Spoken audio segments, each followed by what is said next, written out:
My name is Thomas L. Johnson. I was born May the 11th, 1930, in Columbus, Georgia. My parents were military. We traveled extensively throughout the country.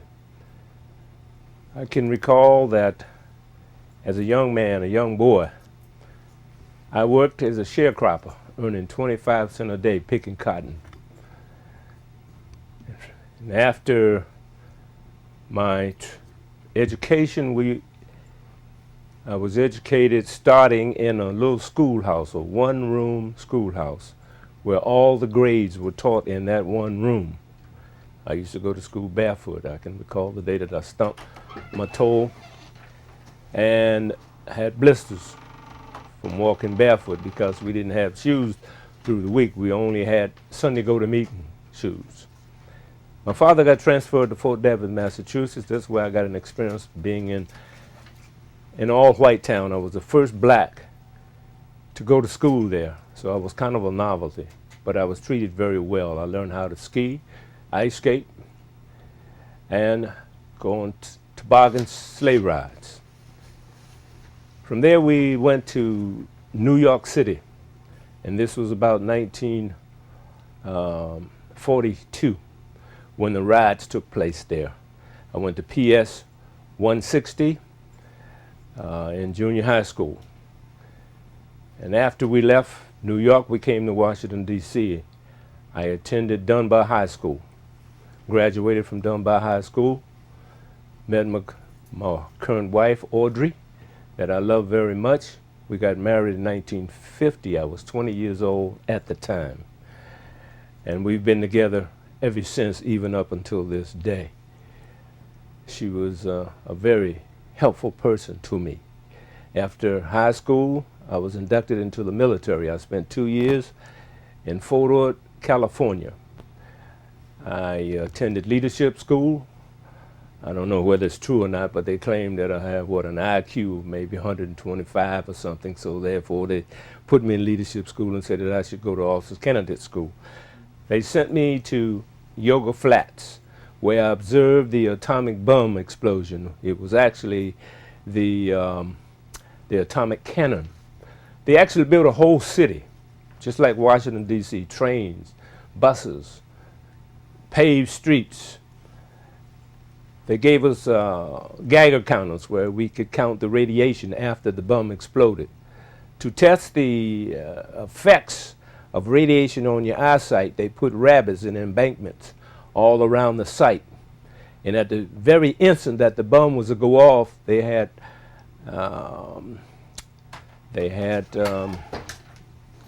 alarm clocks, and the alarm clock would go off the instant the bomb exploded. While we was in our embankments 5 miles away from ground zero, the ground came at us like a huge wave in the ocean, about, I don't know, maybe 10 to 12 feet high. When it got to us, it knocked us around in our embankment. We came out, put on our impregnable suit, took our Geiger counters, and went down to ground zero to see exactly what had happened. Actually, it obliterated everything in that town, even from trains, the buildings. The only thing that was left intact was the car tires, rebel car tires, and the rabbits. They were still alive, and they took them to see what kind of an effect it had on the eyesight. After that experience, they took me back to Fort Ord, and I taught chemical, biological, and radiological warfare. After the military, came home. I attended Howard University, where I graduated, and the GI Bill was very helpful to me at that time. I graduated as an electronical engineer, went to work for Federal Communications Commission, and this was in 1960. I had applied for masonry. I didn't join any of the Greek letter societies because I was working at the post office at night, and I wanted to go to school, and I went to school all day. And I attended school, and after graduation from Howard University with the degree, I started working at the Federal Communications Commission, where we dealt with the electromagnetic spectrum, which was the radio frequencies on which many of our handheld radios and telephones and things that we have now. And also in the microwave area, that was kind of new at that time, so they gave me an opportunity to organize the microwave branch. And I organized the microwave branch and wrote a manual regarding the high frequency range. And while there, my mother and my father started a prayer band. And that prayer band, we developed into a mission, and from that mission, our church was formed, the Johnson Memorial Baptist Church. In Masonry, joining in 1960, I worked my way up to become master in 1970. I participated in the jewel contest, of which I won the jewel contest. I won the Master of the Year award, and at that time I was impressed with some of the people that was in front of me who was the leader of the great jurisdiction of Washington, D.C., such as John Howard and Henry Dove, S. Matthew Hendershot, and Joe Thomas. Joe Thomas and S. Matthew Hendershot started the Bootstrap program to raise funds to have monies for the jurisdiction to be able to do various things. In 1975, I was put into the Grand Lodge about a year after I came out as master of my lodge. And during that time, the first assignment that I had was as a Grand Librarian.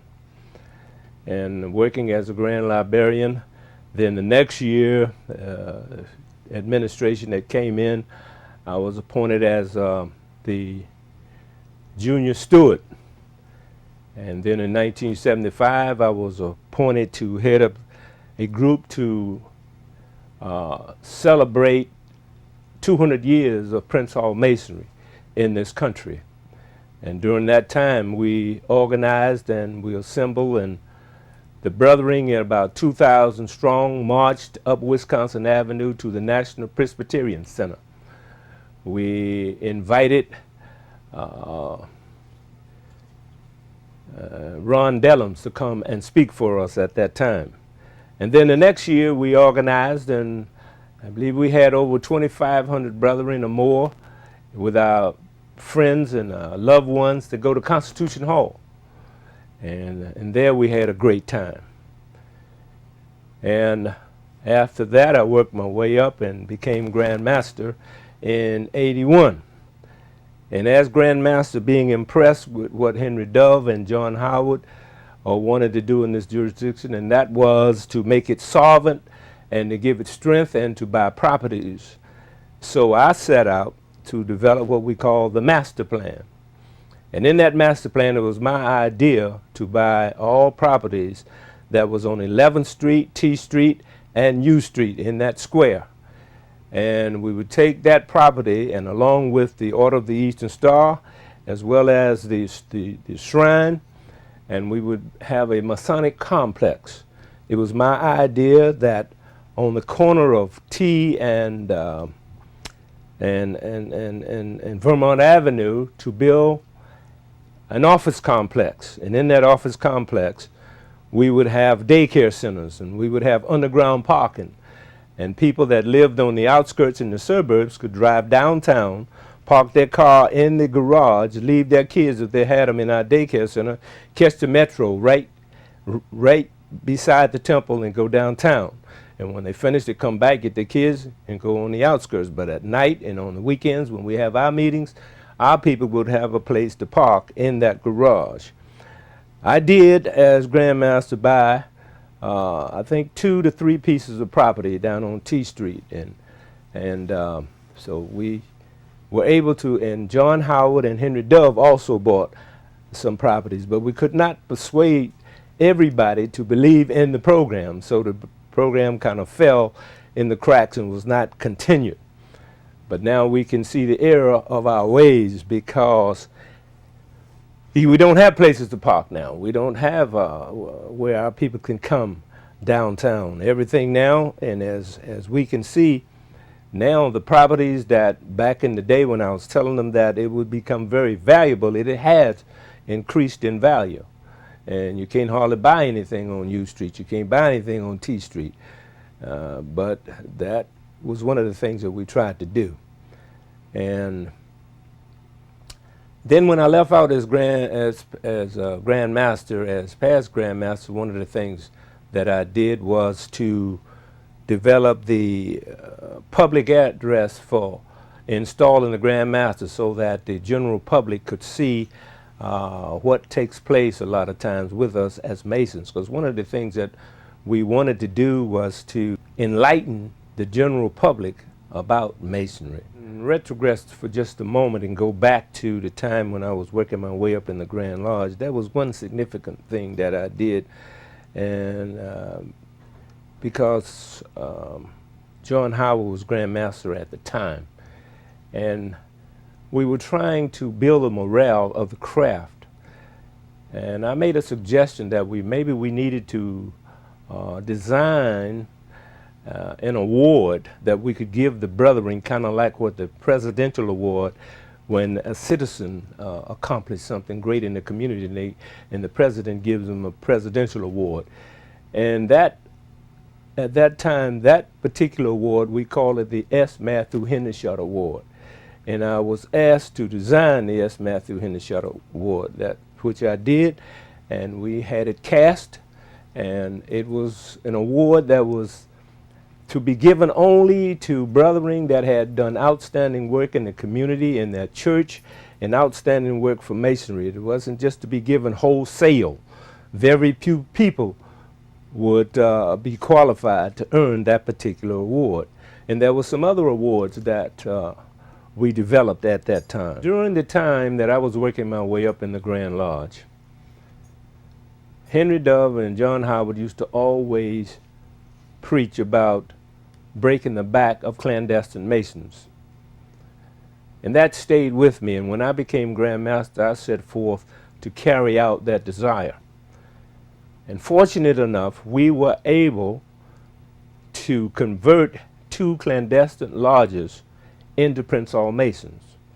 And that is now the 28th lodge of this jurisdiction. And we was hopeful that the rest of our brethren would have done the same thing. And the thing that bothers me the most now, as I sit as past Grand Master, is the fact that it seems like our institution is dwindling away. It's not as strong as it used to be. And I think that's due to the fact that now black men can go into the various Greek letter organizations and any other organization since we have civil rights. But prior to civil rights, the greatest institution in the world was Prince Hall Masons, especially for black people. It was an institution so great that many of our folks in the South that was about to be lynched, that they were able to get them out of the South in conjunction with the Underground Railroad. And I think Masonry itself is a great institution. The biggest thing is that we need today to sell what Masonry is all about, to let people know that Masonry is similar to the church. The church and Masonry is not much different. We put our belief in God, and we believe in brotherly love, relief, and truth. And so I would say to all of our young brethren today, let us not let the institution that we founded be lost. We need something to carry on as part of our history. And I know that we have now the opportunity to be converged in with the white Masons. But that's a good thing. But nevertheless, we must realize that we too have a great institution. So why not have them converge with us? In the establishment of Lodge 28, we had to bring brethren from some of the other lodges in the jurisdiction in order to have men that were already in the craft and who was qualified and had the ability to come in and take positions as officers in that lodge. And I appealed to social lodges, some of the brethren in social lodge, to come and sit as officers in the establishment of the new Thomas L. Johnson Lodge. One brother in particular, he was not a past master nor an officer in a lodge that I had a great respect for, and that was Henry Robinson. And I brought Henry Robinson in there and put him in line so that he too could one day become a past master, because he did a lot of great work in the jurisdiction, and I was always impressed with him. One of the other brethren that I brought over out of Social Lodge was Earl Vinson. He came over to help me establish that lodge. And I had a lot of help from some of the other brethren and some of the other lodges in the jurisdiction. I can't think of all of the persons that were brought over there, but the jurisdiction did work to help to get that lodge up and get it going, and it is still thriving today. When I was master, I was part of the Masters and Wardens Council of the jurisdiction, and one of the things that we needed was to improve the South Hall. So the Masters and Wardens Council at that time, back in the 70s, worked to replenish the floor in the South Hall.